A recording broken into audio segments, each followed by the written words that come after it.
Hi, this is Casa with Africa Pop. Oh, here we go. So,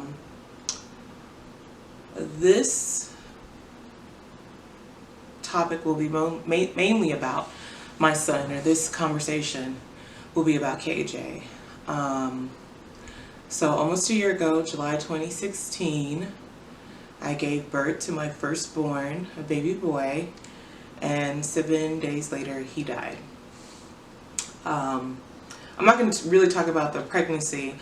I'm just really going to try to concentrate on speaking about the labor and delivery, and then just what has life been since my little warrior has passed.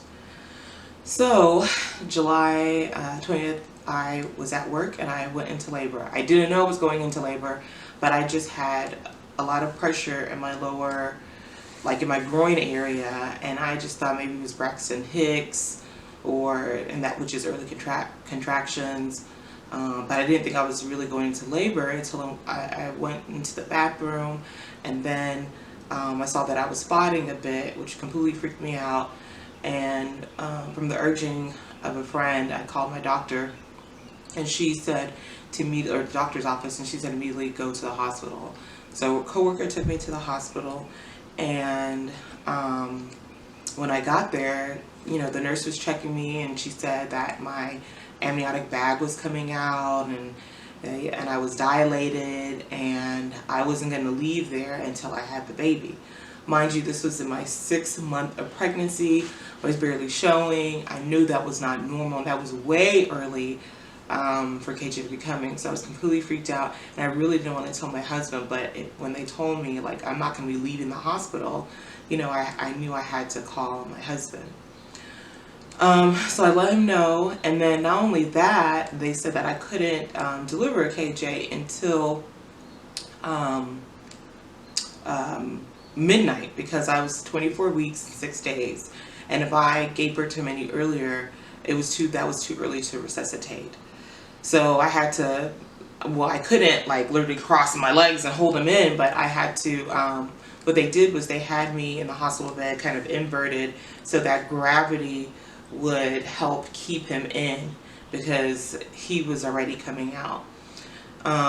So I took the ambulance from Baylor, that was in Irving, Texas, to the one downtown, and it was very scary because I could have given birth to him and then it would have just been that. But I made it to the hospital, and then I had really bad contractions that first night. I was past midnight. I could have them, but of course, the longer that you keep him in, the better his chances are for survival. So, when I got there, I saw the whole table laid out with the instruments, and they were ready to carve me like a Thanksgiving turkey. But I was like, no, I want to keep my baby in as long as I could. And then I had like a surge of very strong contractions. I really wasn't on any pain medication, and I was like, no, I'm good. And it slowed and it stopped. And so by that time, I think I called or texted my brother somehow. My brother and sisters do, and my mom came from Houston, and the next day,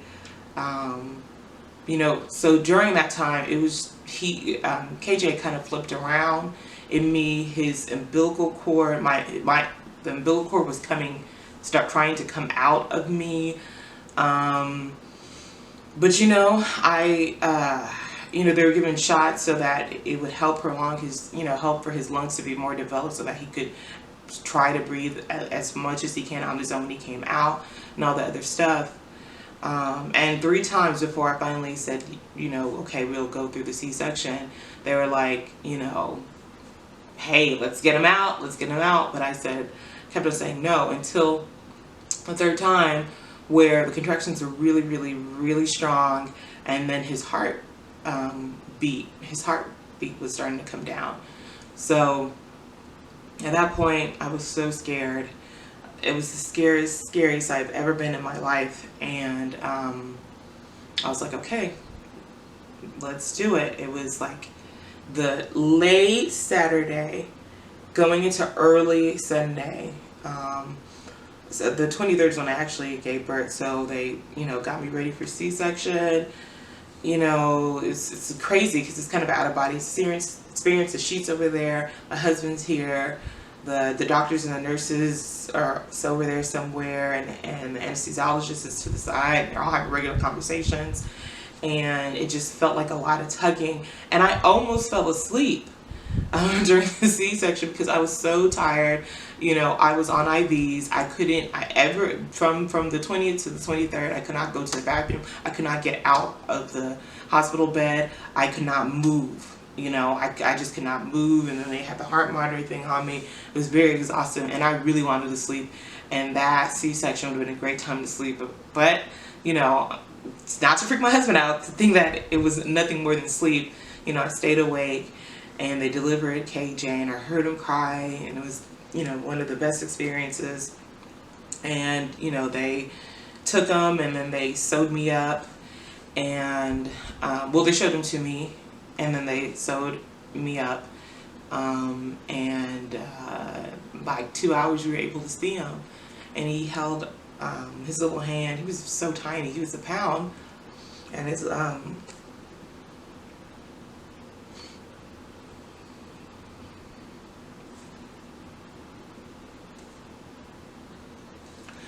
little hand grabbed our pinky fingers.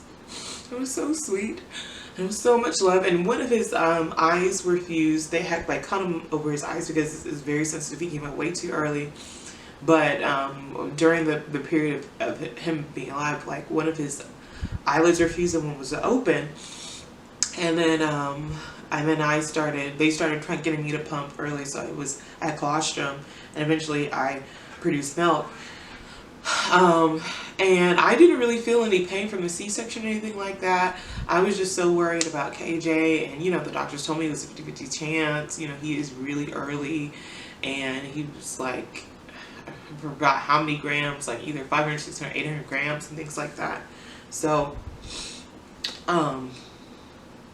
yeah, so I was discharged like 2 or 3 days later, and that was so hard. It's very hard to leave your son at the hospital. But you know, that was the best place for him to be. Like, he was in NICU, hooked to ventilators, tubes in his nose, and all that good stuff. So, I mean, I couldn't be there. Well, I couldn't stay any longer, and I was still healing from C-section myself. So 2 or 3 days later, the Saturday before he passed, the doctor said that they were going to give him medicine because the whole, you know, his heart was fully closed, and so hopefully that will help. If not, they're going to try something else. So me and my husband came that Sunday afternoon to visit him, and his eyes were opened, like both of his eyelids were unsealed, and then, you know, he could see, well, as much as he could see, like shapes and maybe black and white. It was so beautiful. And I just remember his last day, because before then I was able to change his diaper and like through the little incubator, and his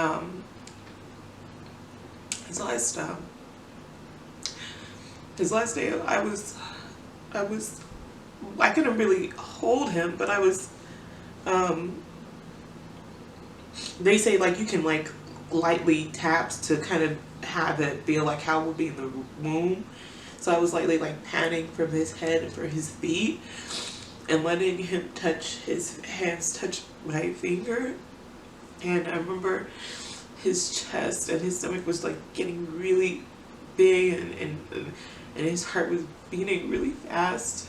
And before those days, he moved around a lot because there's a monitor where you can see him, and he was he was active in me, but he was so active outside, like just moving, like being a fighter. And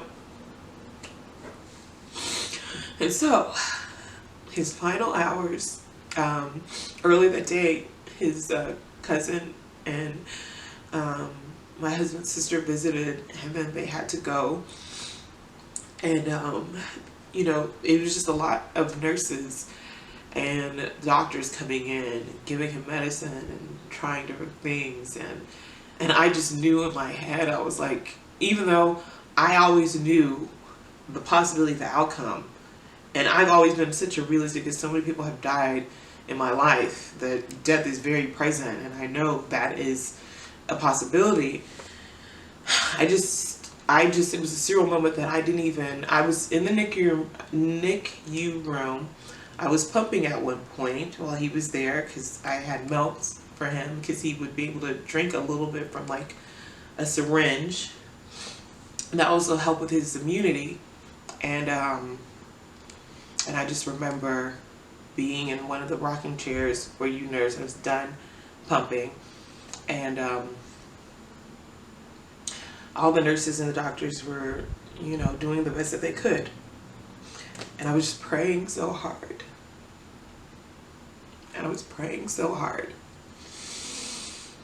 Oh, and then the doctor said, "I'm sorry." Oh, man. The doctor said, "I'm sorry." And I just lost it. I just screamed. I fell off the chair. I was just, I mean, if I looked at myself, I knew it wasn't funny, but I could laugh at myself because I was just having a fit. There were other babies in the NICU. I wasn't disturbing them, but I just kind of sobbed on the floor. And my husband came down to console me, and it was so, like, that whole thing was surreal. And then they took us off to the side, I guess to a grieving room or whatever. They took us to a grieving room, and that was the first time I got to hold my baby when KJ passed. Oh my gosh. And I just couldn't, like, at that point I was like, I can't really hold him right now. And they're like, "Oh, we can change him into the robes, and he can wear the certain dress when, you bury him or whatever you decide to do." And it was just over. And that was the first time I saw my husband cry. And when he cried, I couldn't cry anymore. I was like, okay, I gotta get together, because he just doesn't, I never see my husband cry. So I was like, well, you know what? Katie's gone. Let's go home. I had to take back the pump because I had pump because, breast milk really helps with immunity. It builds him up. So I gave him back the pump.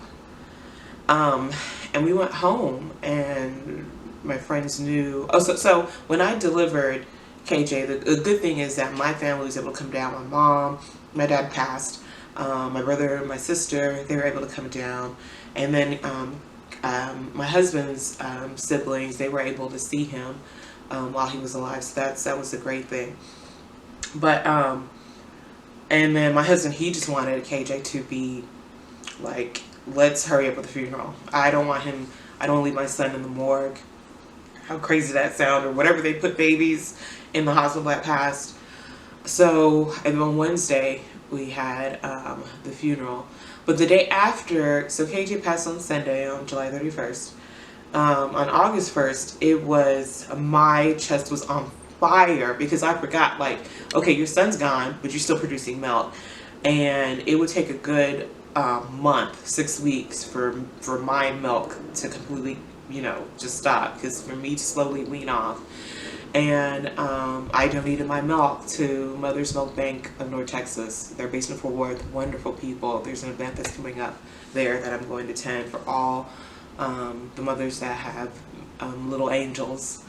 But that was, and eventually when my milk let down and I had to return the pump, I cried again because it's like the finality, like any evidence of me being a mother was like gone. Well, not gone, but And so, we buried him, like me, and it was just family that because it was just too much.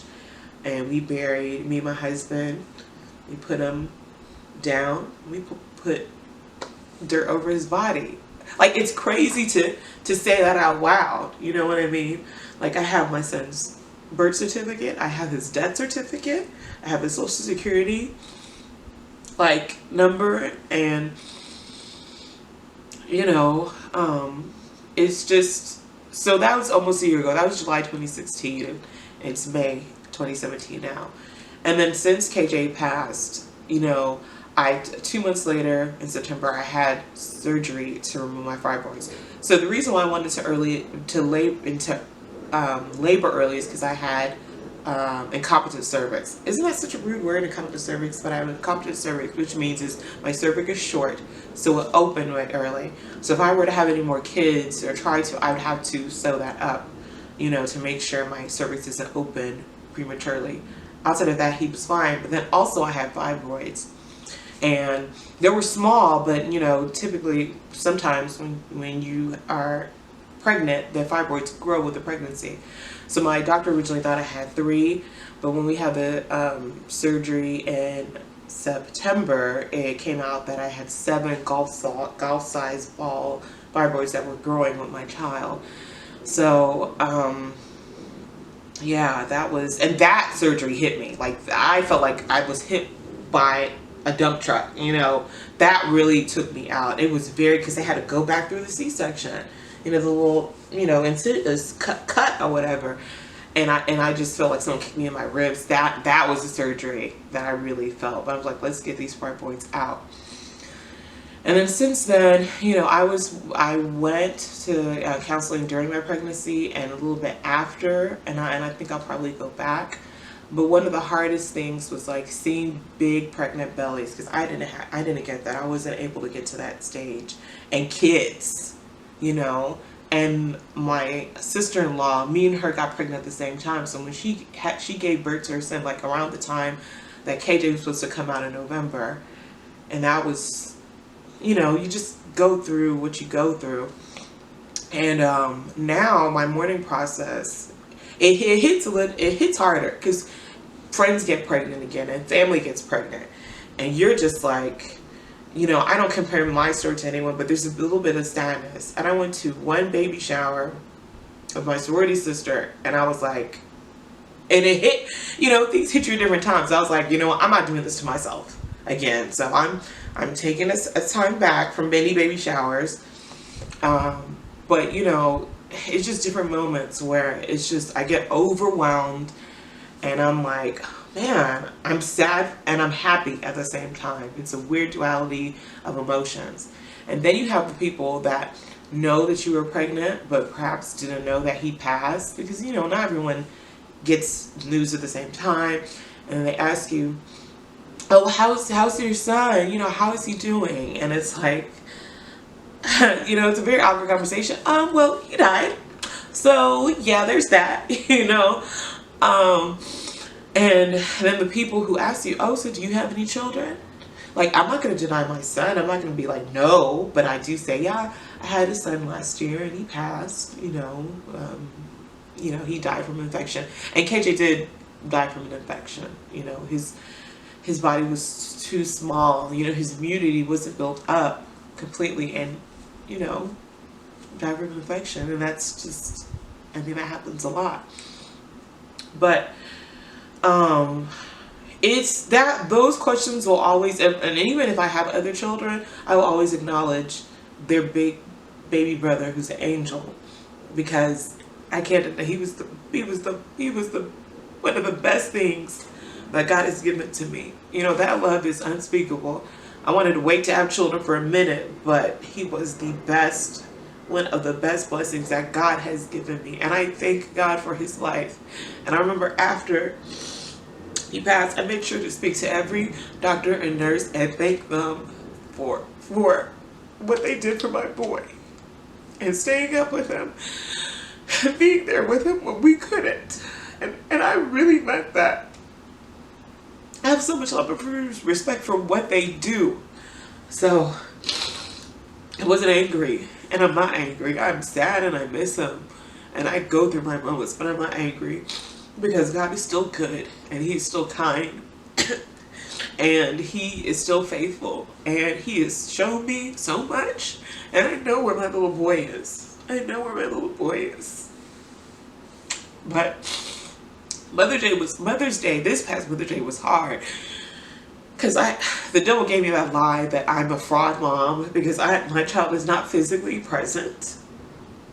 So, you know, it's just a weird thing to think about. Like, because I am a mom, and I know other moms who, and it's crazy that I know other moms that around the time that my son has passed, like at least 3 ladies happened to, you know. And it's something that we really just don't talk about, especially in the Black community, especially in the African community. And I'm just gonna say quick things. I know my people don't mean harm, but some of the stuff that people say is so insensitive and so ugly, and sometimes you just need to be like, I'm here. All really people need to know is that I'm here for you in any capacity that you need me to be here. Because ultimately it's not about you. It's about what the person who is grieving is going through. And eventually I shared with outside immediate friends and family. Like I said on Facebook that I was pregnant and my son passed, and I got a lot of great feedback from women to say I've gone through that, or I've had a miscarriage, or I had a stillborn. You know, my son passed early too, and the thing is, like, even for women who've had this experience 20-30 years before, it never leaves you. Like, they still tear up and they talk about the moment when, you know, the child has gone off to heaven. So I'm like, dang, I'm gonna carry this for the rest of my life. Yeah, I am, and that's okay. So I did this because I had a really good conversation earlier today with someone whose sister died, and then she was talking about her mom's experience bearing her child, and her sister was dying, and her mom shut everything to take care of her child. And it's like, there is a sisterhood here. I know there's several support groups. I've known about them, and for me, I just needed a moment. I couldn't really deal with all that, but you know, there is a strange sisterhood in child loss and infant loss and miscarriage and stillbirth or whatever. There is something about having a baby, because we are the givers of life, and them coming out into this world. So, you know, if you have a similar experience, or you feel like you're by yourself, no one understands what you're going through, no one knows the right words to say, I'm here and I'm praying for you. And this is going to talk about health and wellness and being whole, like being completely whole in different situations. So, whew, I got through it. I'm so excited. I'm probably going to upload it right now because I don't really want to edit too much, do anything. I just wanted to share because I know that so many people have gone through it, and it's really helped me to hear people's stories and to just speak blessings and peace and life into their lives and good vibes. But I'm still in my mourning process, you know, and it is a process. It's not a final destination. I will carry this with me for the rest of my life. But I'm working on my health and being better, and my business and my relationships, you know. But I'm working most importantly on myself and staying steadfast in God's truth and His love and His mercy. Because if I'm not good for me, I can't be good for anybody else. And that's why taking out time for your health is so important. It is so important to not forget yourself. So that's this post. Next week I'll probably upload something about fitness, because that's also one way that I mourn and able to release and have some time with my son, you know, my angel. So much for listening to my story. I know it ran a little bit long, but I really appreciate it. I really hope it helps someone who's gone through something like this, or if you know somebody that is currently going through a loss of a child, please share. We are here to build each other up. So until my next post, I'll see you soon. Peace.